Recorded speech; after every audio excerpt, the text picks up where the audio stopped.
ನಮಸ್ಕಾರ. 9ನೇ ತರಗತಿಯ ಪ್ರಥಮ ಭಾಷೆ ಕನ್ನಡ ವಿಷಯದ ವಿಡಿಯೋಗಳಿಗೆ ನಿಮಗೆ ಸ್ವಾಗತ ಸುಸ್ವಾಗತ.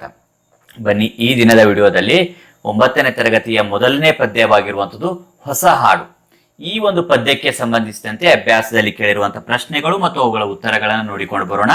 ಜೊತೆಗೆ ಇನ್ನಿತರ ಎಲ್ಲ ಗದ್ಯ ಪದ್ಯಗಳ ವಿಡಿಯೋಗಳನ್ನು ಸಹ ಸಿದ್ಧಪಡಿಸಿರುವಂಥದ್ದು. ಅವುಗಳನ್ನು ವೀಕ್ಷಿಸದೇ ಇದ್ದಲ್ಲಿ ಈ ವಿಡಿಯೋ ವೀಕ್ಷಿಸಾದ ನಂತರ ಡಿಸ್ಕ್ರಿಪ್ಷನ್ ಬಾಕ್ಸ್ ನಲ್ಲಿರುವಂತಹ ಲಿಂಕ್ ಮೂಲಕ ಅಥವಾ ಈ ವಿಡಿಯೋದ ಕೊನೆಯಲ್ಲಿ ಕಾಣುವಂತಹ ಪ್ಲೇ ಲಿಸ್ಟ್ ಮೂಲಕ ಅವುಗಳನ್ನು ವೀಕ್ಷಿಸಬಹುದು. ಇಲ್ಲಿ ಮೊದಲನೇ ಪದ್ಯವಾಗಿರುವಂಥದ್ದು ಹೊಸ ಹಾಡು. ಈ ಹೊಸ ಹಾಡು ಪದ್ಯವನ್ನು ರಚಿಸಿರುವಂತವರು ಕಯ್ಯಾರ ಕಿಞಣ್ಣರಯ್ಯನವರು ರಚಿಸಿರುವಂಥದ್ದು ಆಗಿದೆ. ಈ ಕೃತಿಕಾರರ ಪರಿಚಯವನ್ನು ನೋಡೋಣ. ಕಯ್ಯಾರ ಕಿಞಣ್ಣರಯ್ಯರವರ ಕಾಲ 1915. ಇವರು ಕಾಸರಗೋಡಿನ ಕಯ್ಯಾರ ಗ್ರಾಮದವರು. ಇವರು ಶ್ರೀಮುಖ, ಐಕ್ಯಗಾನ, ಪೂರ್ಣವಚೇತನ ಮತ್ತು ಕೊರಗ ಹಾಗೂ ಗಂಧವತಿ ಮೊದಲಾದ ಕವನ ಸಂಕಲನಗಳನ್ನು ಬರೆದಿದ್ದಾರೆ. ವೀರಾಗಿಣಿ ಎನ್ನುವ ನಾಟಕವನ್ನು ಸಹ ರಚಿಸಿದ್ದಾರೆ. ಇವರ ಆತ್ಮಕಥೆಯ ಹೆಸರು ದುಡಿತವೇ ನನ್ನ ದೇವರು.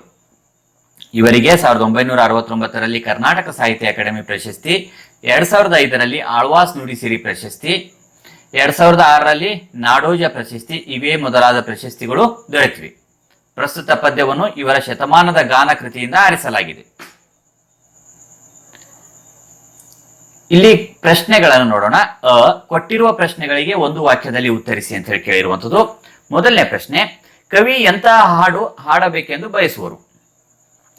ನವಭಾವ, ನವಜೀವ, ನವಶಕ್ತಿ ತುಂಬಿಸುವ ಹಾಡನ್ನು ಒಮ್ಮೆ ಹಾಡಬೇಕೆಂದು ಕವಿ ಬಯಸಿದ್ದಾರೆ. ಎರಡನೇ ಪ್ರಶ್ನೆ, ವೀರಧ್ವನಿ ಹೇಗೆ ಏರಬೇಕು? ತೀವ್ರತರ ಗಂಭೀರ ಭಾವನೆಯ ತೆರೆಗಳು ಹರಡುವಂತೆ ವೀರಧ್ವನಿ ಇರಬೇಕು. ಕಡಿದೊಗೆಯಬೇಕಾದ ಪಾಶಗಳು ಯಾವುವು? ಜಾತಿ, ಕುಲ, ಮತ, ಧರ್ಮ ಇವೇ ಮೊದಲಾದವು ಕಡಿದೊಗೆಯಬೇಕಾದ ಪಾಶಗಳು. ಹಾಡು ನುಡಿಗುಂಡಗಳು ಯಾವುದರ ಬೆನ್ನಟ್ಟಬೇಕು? ಹಾಡು ನುಡಿಗುಂಡುಗಳು ಭಯದ ಬೆನ್ನಟ್ಟಬೇಕು. ಐದನೇ ಪ್ರಶ್ನೆ, ಬಾನು ಭುವಿ ಯಾವುದರಿಂದ ಬೆಳಗಬೇಕು? ಜಡನಿದ್ರೆ ಸಿಡಿದೆದ್ದ ವೀರಾಟಸದಲ್ಲಿ ಭಾನುಭುವಿ ಬೆಳಗಬೇಕು.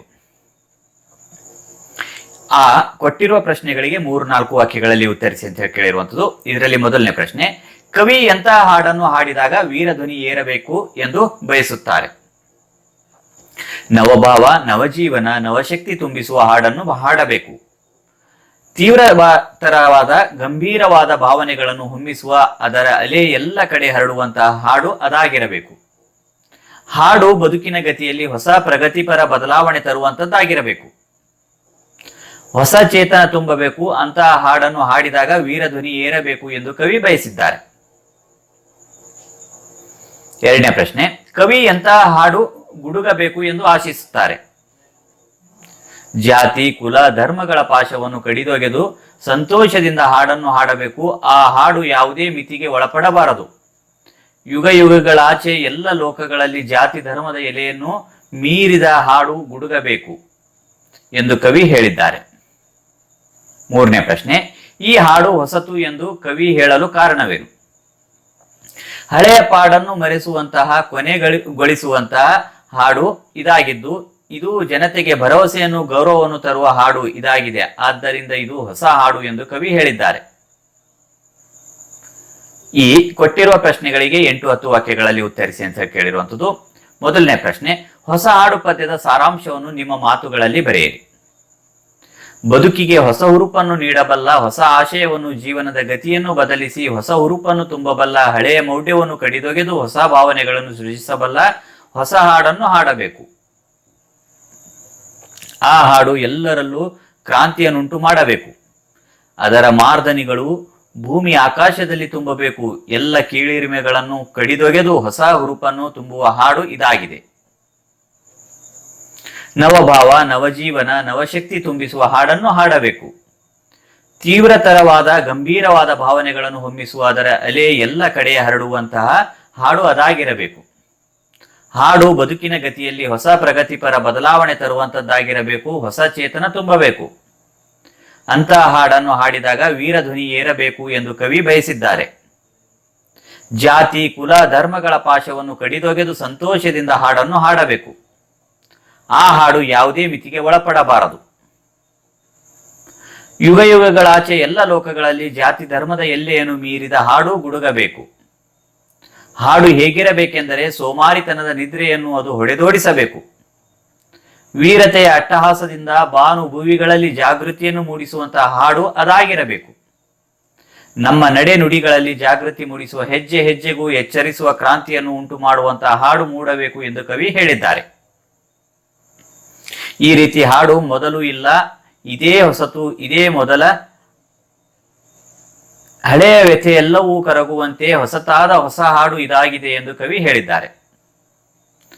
ಈ ಸಂದರ್ಭ ಸಹಿತ ಸ್ವಾರಸ್ಯವನ್ನು ವಿವರಿಸಿ ಅಂತ ಹೇಳಿ ಕೇಳಿರುವಂಥದ್ದು. ಇದರಲ್ಲಿ ಮೊದಲನೇ ಪ್ರಶ್ನೆ, ತೀವ್ರತರ ಗಂಭೀರ ಭಾವನೆಯ ತೆರೆ ಮಸಗಿ ವೀರಧ್ವನಿ ಏರಬೇಕು.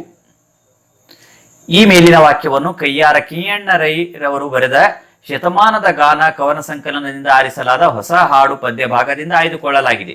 ಈ ಮಾತನ್ನು ಕವಿ ಹೇಳಿದ್ದಾರೆ.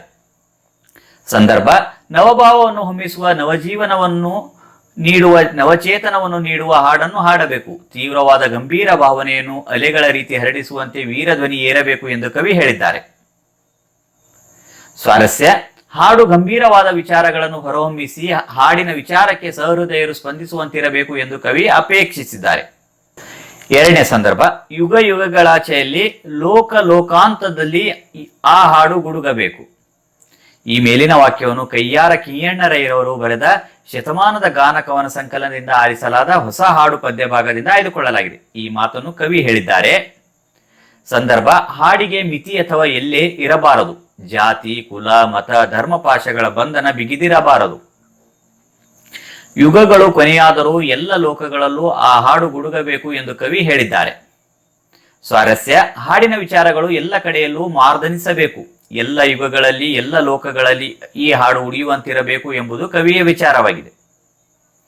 ಮೂರನೇ ಪ್ರಶ್ನೆ, ಜಡನಿದ್ರೆ ಸಿಡಿದೆದ್ದ ವೀರಾಟಸದಲ್ಲಿ ಬಾನು ಭುವಿ ಬೆಳಗಬೇಕು. ಈ ಮೇಲಿನ ವಾಕ್ಯವನ್ನು ಕಯ್ಯಾರ ಕಿಞ್ಞಣ್ಣರವರು ಬರೆದ ಶತಮಾನದ ಗಾನ ಕವನ ಸಂಕಲನದಿಂದ ಆರಿಸಲಾದ ಹೊಸ ಹಾಡು ಪದ್ಯ ಭಾಗದಿಂದ ಆಯ್ದುಕೊಳ್ಳಲಾಗಿದೆ. ಈ ಮಾತನ್ನು ಕವಿ ಹೇಳಿದ್ದಾರೆ.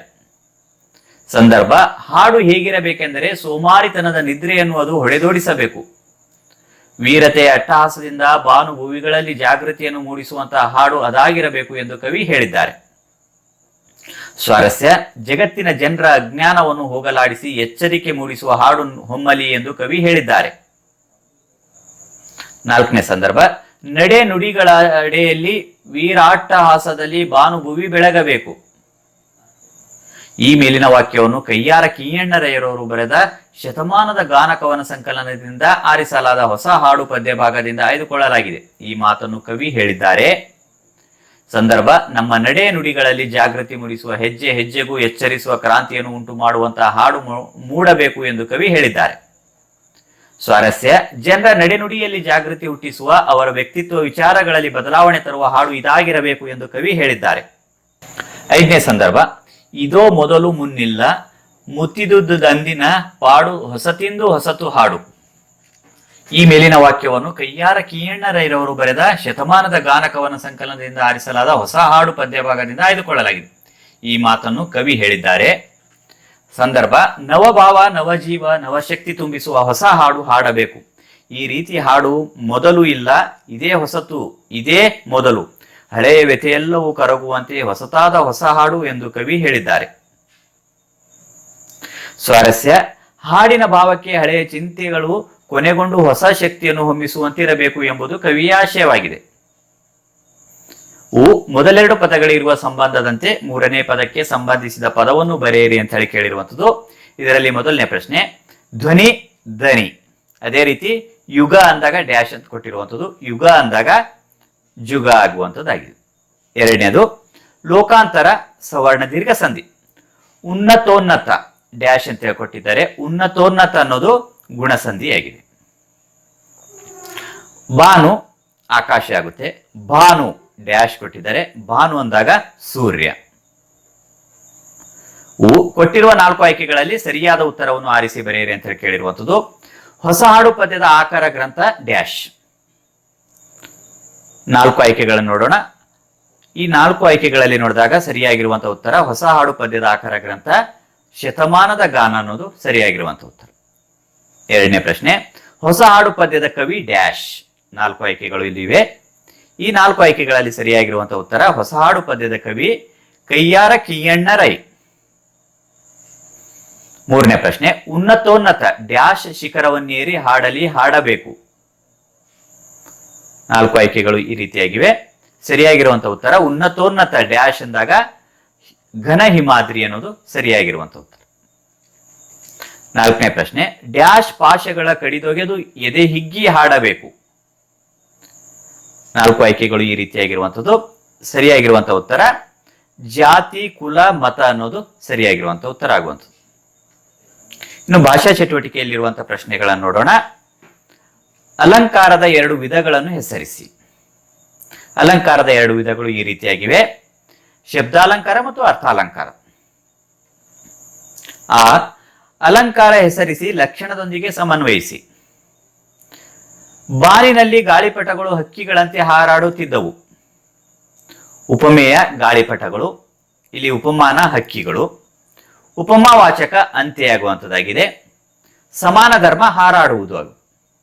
ಇನ್ನು ಅಲಂಕಾರ, ಇದು ಉಪಮಾ ಅಲಂಕಾರ ಆಗುವಂಥದ್ದಾಗಿದೆ. ಲಕ್ಷಣ ನೋಡಿದಾಗ 2 ವಸ್ತುಗಳಲ್ಲಿ ಪರಸ್ಪರ ಇರುವ ಹೋಲಿಕೆಯನ್ನು ವರ್ಣಿಸುವುದು ಉಪಮಾ ಅಲಂಕಾರವೆನಿಸುವುದು.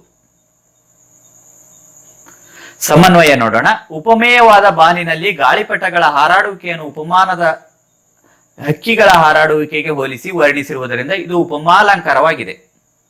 ಇವುಗಳೆಲ್ಲವೂ ಈ ಒಂದು ಪದ್ಯಕ್ಕೆ ಸಂಬಂಧಿಸಿರುವಂತಹ ಅಭ್ಯಾಸದಲ್ಲಿರುವಂತಹ ಪ್ರಶ್ನೆಗಳಾಗಿರುವಂಥದ್ದು. ಜೊತೆಗೆ ಇನ್ನಿತರ ಪದ್ಯ ಗದ್ಯಗಳ ವಿಡಿಯೋಗಳನ್ನು ವೀಕ್ಷಿಸುವುದಕ್ಕಾಗಿ ಈ ವಿಡಿಯೋದ ಕೊನೆಯಲ್ಲಿ ಕಾಣುವಂತಹ ಪ್ಲೇಲಿಸ್ಟ್ ಮೂಲಕ ವೀಕ್ಷಿಸಬಹುದು. ಮುಂದಿನ ವಿಡಿಯೋದಲ್ಲಿ ಇನ್ನಷ್ಟು ಮಾಹಿತಿಗಳೊಂದಿಗೆ ಭೇಟಿಯಾಗೋಣ. ಧನ್ಯವಾದಗಳು.